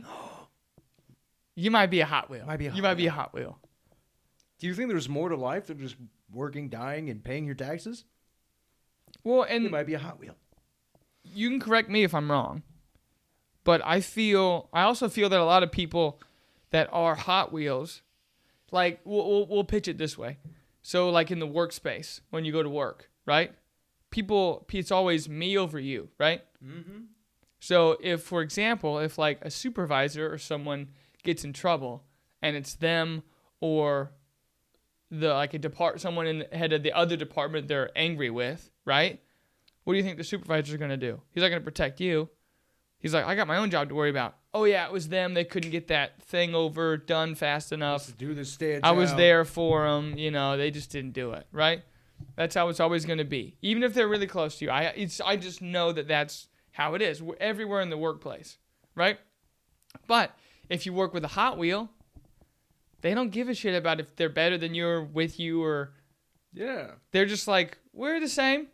We can have all the same good stuff. We can share everything. It doesn't matter. I'm here for you. You're here for me. I don't right? know what all these mortals are doing trying to suck up to me. I had a great idea. I started this company. That's right. That was my favorite ever. One of them was like, he goes, I was shocked at how, he goes, shitty humans are. He was like, because the moment I was nobody my entire life. Boom, saved up money, made a company, and now everyone wanted to be my friend. And everybody who hated me or made fun of me, he grew up in like the 70s and 80s. He goes, gave me wedgies, noogies, punched me, beat me up. They put me in a locker if I could have fit in a locker. He was like the girls that embarrassed me. He was like, all of them were the first one at my beck and call. And I was like, humans are kind of shitty. He was like, mortals be like that, bro. Yeah, they're like, oh, you're, hi. They're like, please don't remember the noogie I gave you in school. Or like, please don't remember the time I rejected you in front of my friends and called you a pussy or whatever, and then like left you. It's like those are always the first ones to show up. Will Smith is a Hot Wheel. Yep. Will Smith's a Hot Wheel. He's a Hot Wheel. Yeah. He's a Hot Wheel. Will Smith's a Hot Wheel. Joe Rogan's a Hot Wheel for sure. Yeah. Yeah. Well, also, you can validate this. Hot Wheels, the way you're like that is it's positive, It is. but it's also very negative. Because the negative part is that, like you said, Joe Rogan, perfect example. They're like, why do you do all this stuff? He goes, because if I don't, he goes, I get depressed. I want to die. Just like, he's like, so I'm always, so I work out, I jujitsu. So his day is completely full for the rest of his life. And then he goes home to see his family. And then that's it. And then he goes home so every day he works, right? Which is great because, little tip, Hot Wheels, when you do stuff you love, you don't work. So even though he works out, does jujitsu, does the Muay Thai training, does all that kind of stuff, and his podcast and stand-up comedy, he loves every single aspect of that. So, so the hard part for you guys is going to be finding the things that don't feel like work, which just comes from testing everything, right? Us, it was stocks. Me, it was training for. I was like, it's just like a flip of the switch. I was like, I mean, I like to be fit and in shape, and I like the idea of like fighting. Like we watch Fight Night and be fun. Yeah. But now it's all I think about. I can't not think of. I'm like, oh shit. Like I was. For me right now, it's stocks and the podcast. Right. You know? But like like so there's gonna be something in your life that'll just like flip a switch, and it's the fire thing for you, which is exactly what you're supposed to do. But you're not gonna get there unless you don't try it. Yeah. You feel me? Exactly. So that's where I wanted to bring it back. That's where the hard shit comes from. Because then you got to go through all the stuff. You got to test everything. And that means you're going to be fired from lots of jobs. It means you're going to quit lots of jobs. I've had more jobs than birthdays. Yeah. But then but all that stuff, when it's negative in the process, when you have other Hot Wheels, high five Hot Wheel, high five, then that hard shit doesn't feel so bad. And if you're going through a tough time, with all that, Hot Wheels, you're probably going to get depressed. Yeah. Mortals are going to try to keep you down. Yeah. You And know? they won't give a shit about your depression, by the way. No, you remember Noah's Ark? Mm-hmm. The mortals were like, "You're an idiot! What are you building a boat for? This is the Gobi Desert, you stupid! There's sand everywhere. We're in a drought." Yeah, you're like, There's we've no never such had thing as rain. water. It hasn't been invented yet. We drink nothing but wine and eat fish from the sea. Stupid Hot Wheel. You know what he said? He said, "Fuck you, mortals. I'm gonna be the grandfather of every fucking person in the whole goddamn world. There's gonna be a flood." The meteorologist, "You're an idiot, Noah. You're never gonna be anything." You're like, you don't 40 days and 40 nights later. He's like, you don't even have a telescope. He's like, you're an idiot. What's a telescope? He's like, God told me about You don't it. even have a Doppler radar. What are you, a meteorologist? We don't even know what a Doppler is, you stupid. Stupid Hot Wheel. He's like, it's outdated anyways back in the future. Yeah, right. But I think that's really the hardest part about being a Hot Wheel. But Is having to take all those punches to the chin. And normally you're by yourself. Yep. It's really rare that you have another Hot Wheel next to you that can be like, oh, come on, let's go. Bring you up out of the pit. Exactly. But if you're going through a rough time and you're getting depressed, what do, Hot Wheels? You get better at your weird shit. You hone in on that weird shit. You don't think about the actual problems that everybody else is focused on. You think of how to get the hell out of there. Yeah. You think about how you can just drive off into the sunset. If you're a Hot Wheel like us, but your thing is you're into women designing women's shoes, then you better step your game up. I want to see new flats. I want to see high heels, okay? I want to see what 2025's shoe collection for this summer is going to look like, and I'm going to see you in Forbes, okay? That's right. I'm going to see you there, Hot Wheel. I will see you there designing women's shoes, making us damn proud of you. Who's the Steve Madden from Wolf of Wall Street? Steve Madden. Yeah. Yeah. You're going to be the Steve Madden. And you know what they're going to say to you, Hot Wheel, that's designing women's shoes? You're You know what they're gay. gonna say? Can't you just open the door already? We have like 40 customers that are waiting for this sales report. You're like, And you have not. Are you drawing again? Are you drawing shoes on the back of these progress reports? And you're going to be like, bam. And you're going to have the best fucking idea. You're going to fuel that boredom. That mortal mentality will fuel your creative juices. It will fuel your godness into creating something awesome. It will be a rock star. And if that's not working for you, if you're getting a little tired of that, you've come up with everything you can for women's shoes. You know what you're gonna do? You don't know what they're gonna do? You're gonna design video games. If that ain't working out for you, I'll tell you what. Hey, I'll tell you what. Corsair is booming. Oh man. But what do I do when I'm getting tired of focusing everything on the podcast? I start investing in the stocks, literally because all my friends were doing it. Were we? All my friends were doing it. That's why I started. I thought it was because we had a conversation on the show or something about it. And then you were like interested, and I bought that book, and then you were still kind of interested, and then No, you told me at the beginning of the year I started my Robinhood account in January. Oh yeah, that's right, I did. Yeah. Yep. And then I started studying day trading, and now I'm Holy making more than I shit. do at work. It's true. I'm going to quit my job. Everybody's going to be like, why do you follow the stock market? You're not going anywhere. I'm already there, Like, man. That's also the best part. I'm just building my portfolio so I can make $5,000 a day while you're over here just doing your basic mortal shit. If you just, I think I used to say that quote to you all the time. Okay, take 6 months, shut the fuck up, don't tell anybody, put your head down, and just do the work, right? Turns out, I found out why that's important. It's not because you're giving ideas away. It's because then old Karen doesn't know. And then she won't be like, what are you doing on there? You can just be like, nothing. Just turned 40 and die already. Go back to work. Quit having dreams. Da Vinci painted that chapel. It's hideous. You're one of him, aren't you? We're Nails all on wearing chalkboard. suits. You're wearing Nike slides. How'd you know I was wearing slides on my feet? Because that is my goddamn Hot Wheel power. I can tell you what shoes Oh. you're wearing. Do you think were slides a thing in the 90s? Does that match my outfit? I was barely there, dude. I was shitting my pants in the 90s. Yeah, me too. You're right. You've been there older than me. All of my 90s memories are created from Nickelodeon. This is true. I almost have said no this is actual true. memories of the 90s that weren't on Nickelodeon. Yep. That are getting hit. I mean, it's really all I got. I ate a lot of food, I did what I could. Crawled around a little bit. Shit my pants, Eventually learned to walk. got my eyelid ripped off, Fell in love. Saw war. Became a Hot Wheel. And then I turned 7. And you're like, oh, wow. I wasn't even 7 in the 90s. Well, you were 94, right? The first thing I remember So you were 6. like late 94. Late 94. Okay. The last thing I remember, the first thing I remember You about the just 90s. fell in love. I fell in love. I went to war. Oh, I it's built the a house. notebook. I had a family. Goddammit, I had a family. It's the notebook. I got a mortgage. I gotta pay.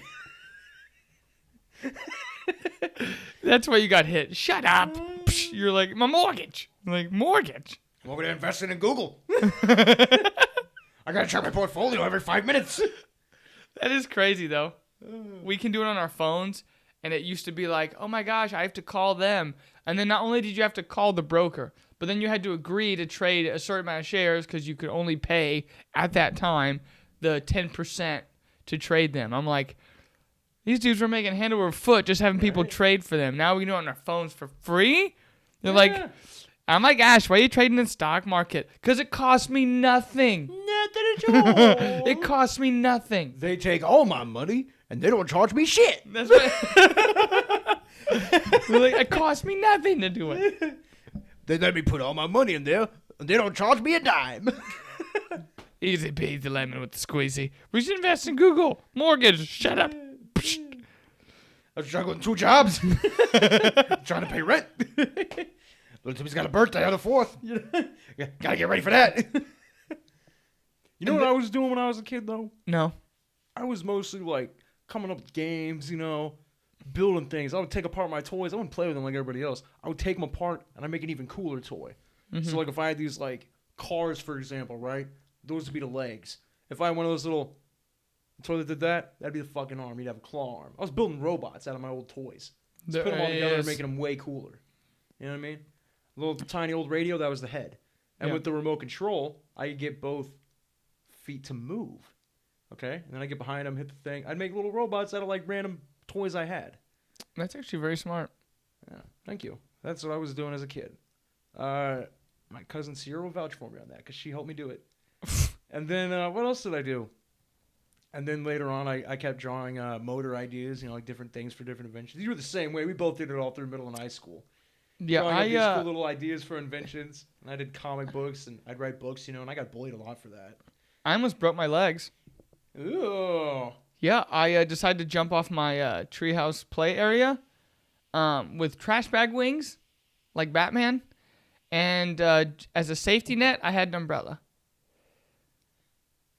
The physics hadn't caught up to me at that point. Yeah, so I figured if I flapped them and just held like this and just flapped, I'd be okay to ease down. And then I would try the roof. I sprained my right ankle and I had to go to the doctor. They were like, don't do that. Gravity is God's way. They were like, you almost broke your leg. I'm like, not like the femur part, but like the other bone. They were like, we can see that it kind of went like bent and then came back. They were like, so you're going to be on crutches for a while. Man, that's what I did. I had an old dog cable, like for a lead for a dog, real long. And I had it, like them real long dog cables, they go around out? Yeah. I had one of those tied around the posts of my basement in like a crazy pattern.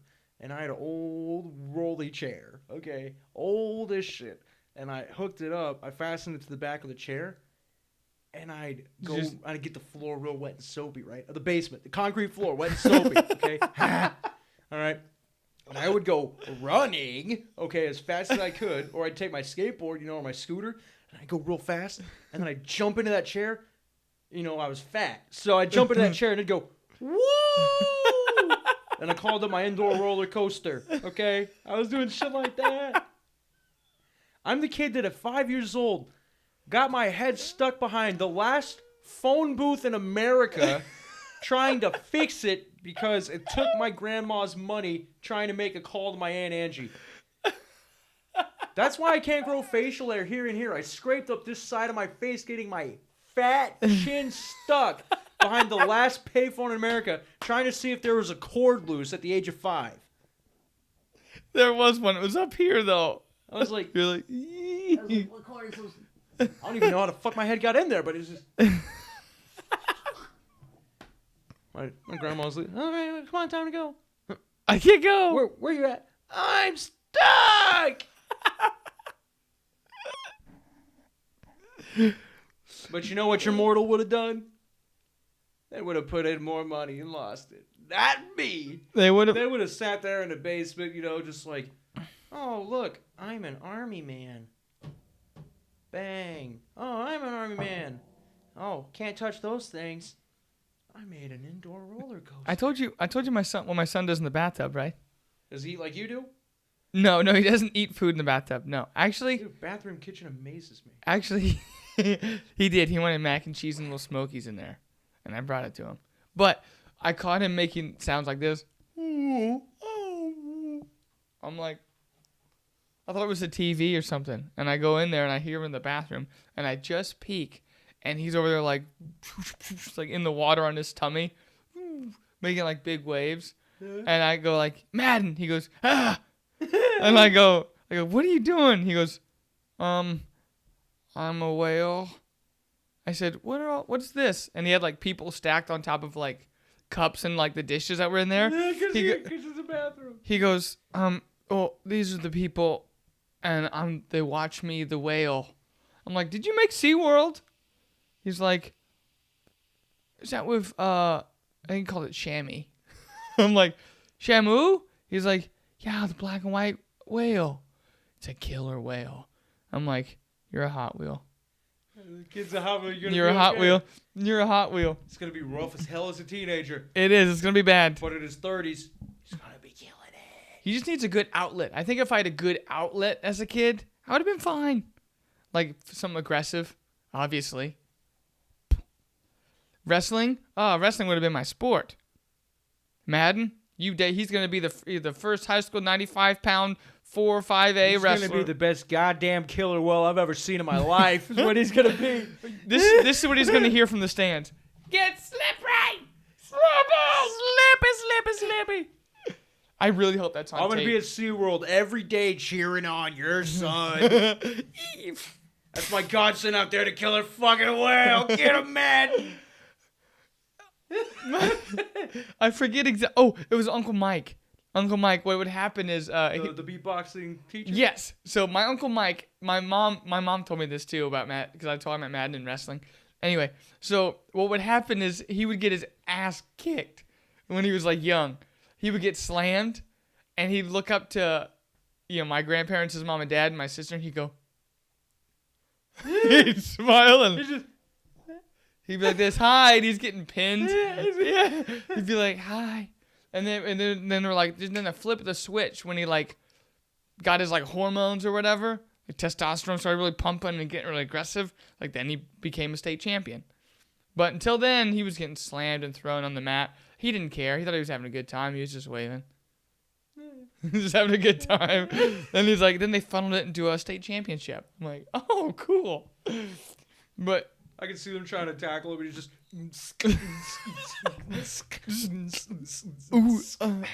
yeah. Oh, move that way. just slide. As they're throwing punches. He's doing the robot avoiding every hit. Like your grandpa in the war. Wow, that's so sick. Jimmy, you good? You hear that? Oh, what was that? They're yelling, come back over here. Because they're all getting blown up. He's like, I can't hear you. I'm going to keep going. I'm going to keep doing me. They're like, you are a hero, son. He's like, I just kept running straight. Couldn't hear anything. Stand on the other side. There's this cute little dog. I followed him. Turns out it was Hitler's. It was a shepherd. German shepherd. Let me ride to that son of a bitch. I said, well, gee, howdy, you look like Hitler. This is the greatest day ever. He's like, Unsai. Yeah. Oh. Yeah. He's like, and that's how my great-grandfather lost his hearing and almost got killed by Hitler. But, saved America. Get back in the boat that's gonna sink, you fucking Hot Wheel! Die with us mortals! My grandpa in Vietnam, also a Hot Wheel. My grandfather, Tim. Alright? They were telling him, he's like, I got a really bad feeling about this. I got a feeling we're gonna get triangulated on, and they're gonna come find us. And they're like, oh yeah? You don't want to sleep in the bunk, huh? He's like, no. I don't think that's a good idea. They're like, what are you gonna do? Go dig a hole outside and sleep in it? He's like, well, as a matter of fact, yeah, here's my shovel. And he goes and digs a hole, sleeps in it, right? And him and a couple buddies listen to him, right? Because my grandfather's the ultimate Hot Wheel. He's in his 80s building an airplane from scratch. Okay, definitely He's a Hot only Wheel. got the instrument panel left. That's it. From scratch. He didn't even do that for a living. He just did it because he was bored. I gotta one-up that. Later, when I'm 90, I gotta build a rocket now, okay? 'Cause I gotta beat my grandpa. He's very competitive. You basically have to make SpaceX. Yeah, at 90. Okay. Okay, you following? Yeah. So he goes out there, and a couple of his buddies listen. Like, they listen to him, right? They're like, follow Tim anywhere. Tim Kraft, smart man. I'll follow him anywhere. So him and, like, a couple buddies are sleeping out there. They're digging holes and sleeping in them, right? Instead of sleeping in the bunk gets blown up. Holy shit.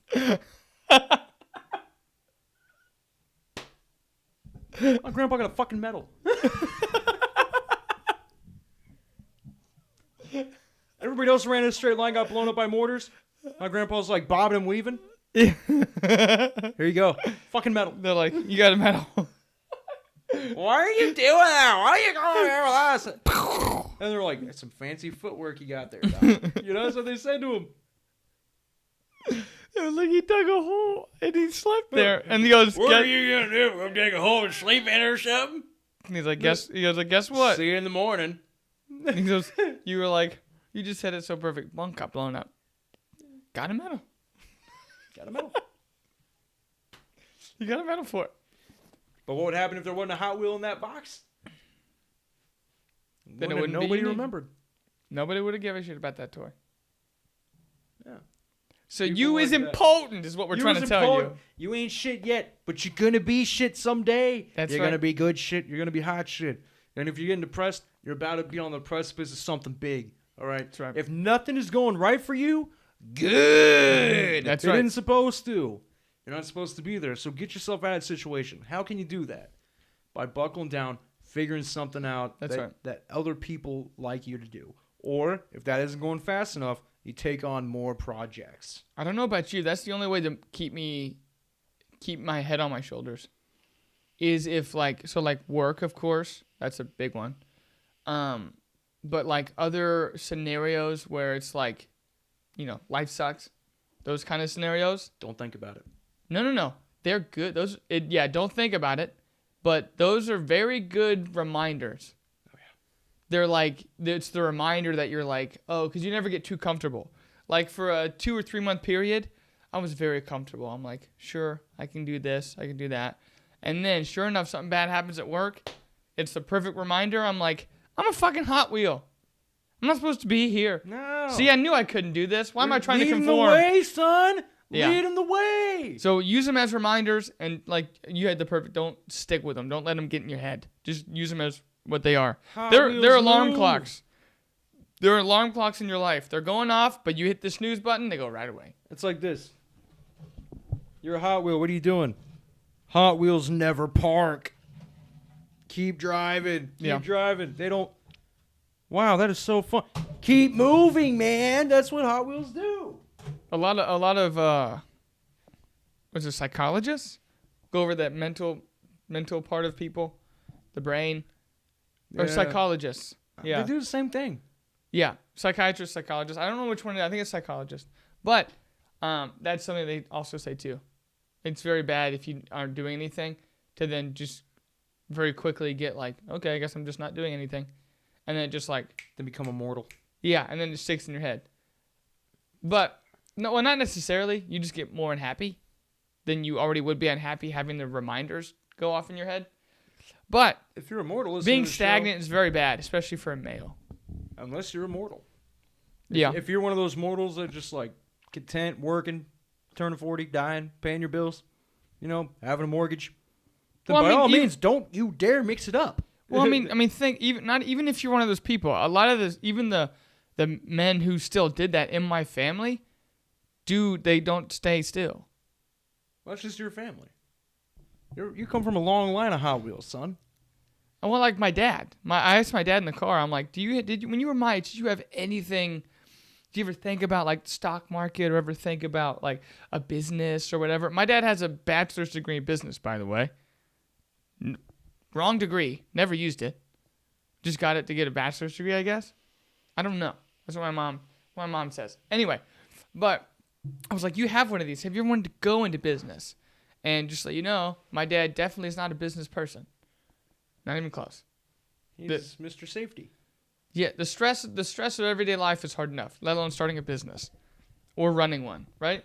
Yeah. Now, but I asked him anyways. I was like, did you have any other ideas or goals or things you wanted to pursue in your 20s? Just in your 20s, before we got big. Like before me and my sister got like into adolescence. Before your sister became Shakira, and That's right, exactly. She's And what, he like a and he rocker? and he looked for a second.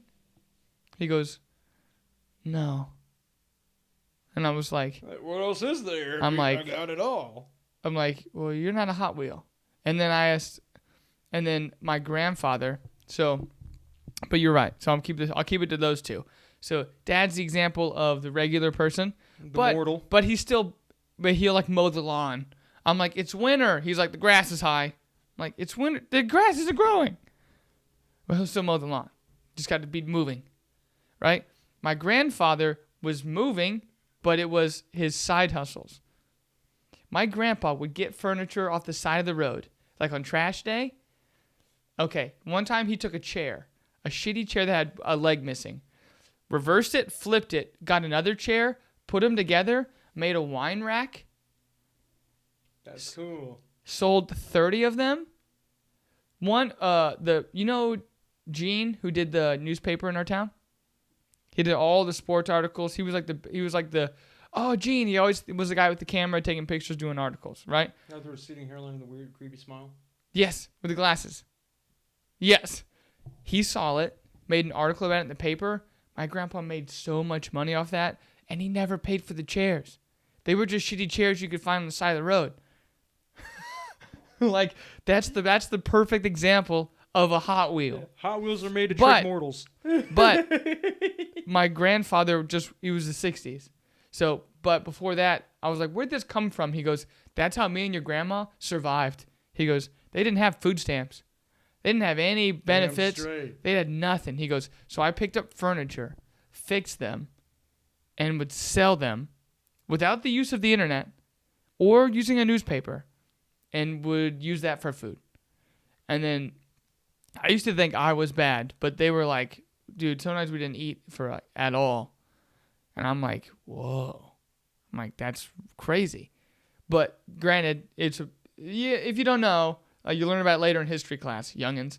But when they come back from Vietnam, he was in Vietnam. Yeah, no jobbies.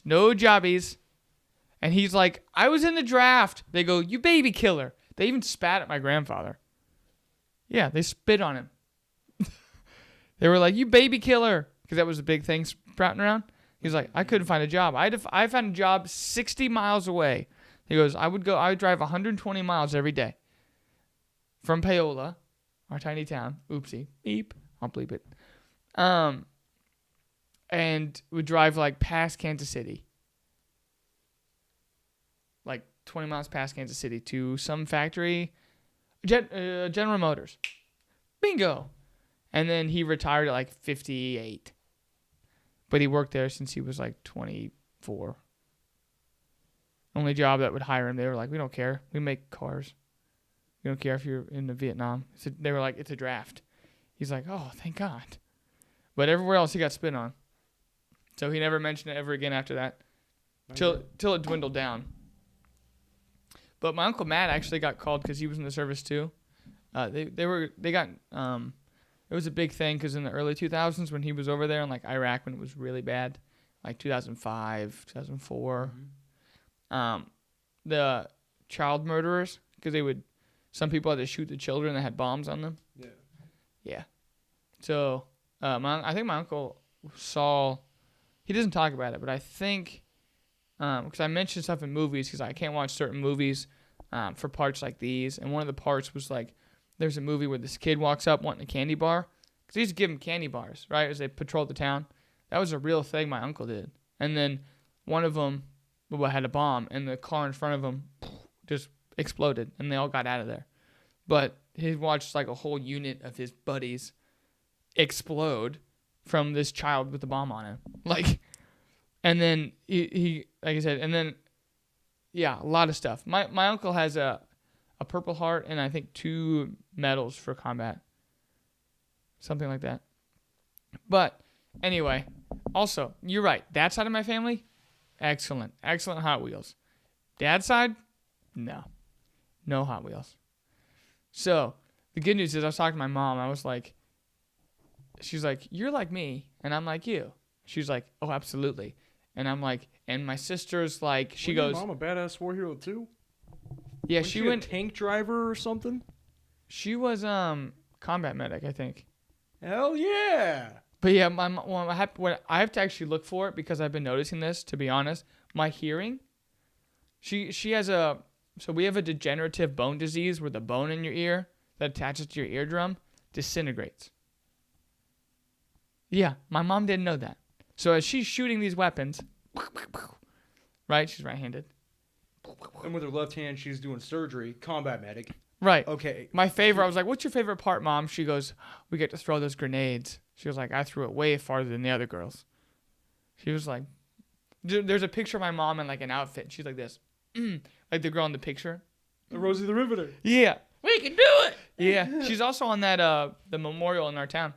No kidding. Like the people who served in that town when they made it in the middle of the intersection. Our town of Sandusky, Ohio. That's right. Sandusky, Ohio. But her, my grandpa, my uncle, and all my grandfathers are on that. So me and my Uncle Mike are probably one of the rare ones that don't go into the military. Everyone else has been in the military. Probably because they couldn't find anything else to do because they're fucking Hot Wheels. But anyway, yeah, she was. All right. Well, the last thing. I have to watch it because my hearing's been fucking up. yeah. And I'm like, my mom said, if it ever just like suddenly goes from like you can hear to like you lost a lot, you got to go to the doctor like right away. So my mom has a bionic ear. So she had the bone they put in there. Like an Iron Man ear? Like it just be shooting lasers like...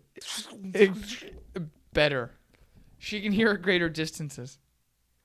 Because, okay, so the material for the bone is like this big. It's super tiny, right? Yeah. It'll disintegrate. So what they do is they put a new bone in there in the spot of the other one. They take the other one out, put a new one in, and it has this like... It looks like, you know, Iron Man has the adamantium skeleton. It looks like this little silver bone they put in there. And my mom was like, she goes, I shit you not, I couldn't sleep. She goes, I would lay in bed. I'd have to lay on this ear into my pillow, and I could still hear the neighbor dog whistling in their house. She's like, I could hear them bark. Arf, arf. And I look outside, middle of the night, nothing's going on. Yeah, she's like, it took me like a week to adapt to like regular volume. She was like, so the TV, my dad would watch the TV downstairs. She'd hear it upstairs on another level with her music going or whatever. And she'd be like, oh, bombs going off in the movies. She's like, Jay, She's like, turn that down. He's like, I can't even hear it. She's like, I can hear it very well. That's so much cooler than what my family got. My family, you're either born deaf or you can't smell. Because of Agent Orange?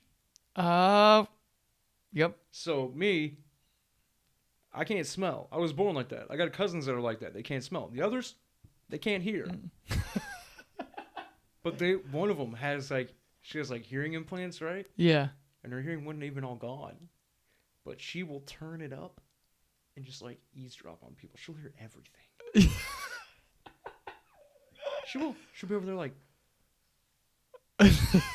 They're just in the other room. Wouldn't that be awesome? Write it down. You said what? I know you're talking about every day for her future husband. Muttering under his breath. What? She's like, I heard that clear as day, Jeffrey. Learn to enunciate your whispers. Oh my gosh, why don't you just go back to work? Stop paying this stupid chapel. She can understand perfectly Eminem when he's not rapping. She can hear every syllable. Yeah. He's over there hey, what's up? My Marshall Matter, you know? What's up, conversation? She's over there his name was Marshall Matter.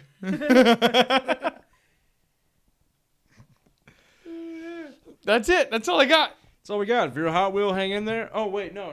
Recap of the episode. So that's right. Recap. Yeah, that's right. Recap. That's how we recap. That's how we end it. We have proof that Mr. Rogers killed Tupac and then Biggie. Bop, bop. Okay, who saw that coming? I sure didn't. I really didn't. Give me a medal. I just did your work. Top sleuth on the case. You're welcome. There you go. You're the true detective. You're the detective. You're the detective we need. I'm the detective. I'm the detective you deserve. That's right. Not the one you want. If you're not getting along with mortals, it's because you're destined for greater things than just working hard, turning 40, and dying. You're made to be something bigger. Other people get mad at you for that because they don't think like that. Yeah. So if you're in a rut, if you're going through hell, keep going. All right. That's so right. Winston Churchill said, you can definitely find a way out. Well, his quote was if you're in hell, keep going. Because why would you stop in hell or something like that? Yeah, no, it's if you're going through hell, keep going. Yeah. I don't know if it was his or someone else who said, why would you stop in hell? Keep going. That might be the full version. I don't know. Keep going. I don't know. Keep going. All right, so next one. If you're the Hot Wheel inside of the Mega Bloks box, that's a good thing. You're there to keep it interesting. Don't worry about it. Don't fret. You're not supposed to be normal like everybody else. You're made for greater things. Chase is going to lose his hearing, and I'm into stocks. And once again, Mr. Rogers killed Tupac and Biggie Smalls. I'll see you later.